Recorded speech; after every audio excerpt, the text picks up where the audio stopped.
ng Weavers Association. So yung gine-demonstrate niya, siya nga pala, ano siya, yan yung young leaves ng date palms. So yung sinesred niya, boss, ito yung pinaka-important na raw material sa paggawa ng mga ito.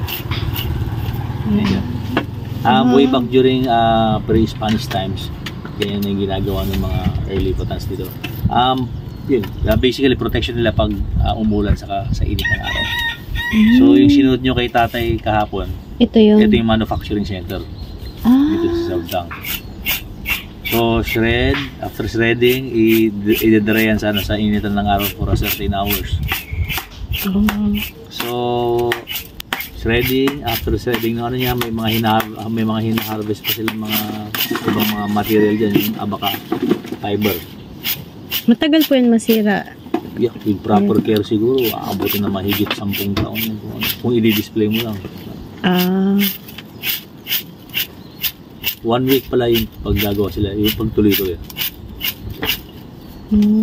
Yun yung talaga gaganyan nila, no?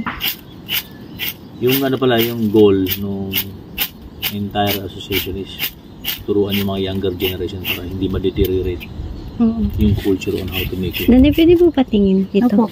Ito po. Ay, pako. Pako. Oo. Opo, ganun. Parang sinusupply.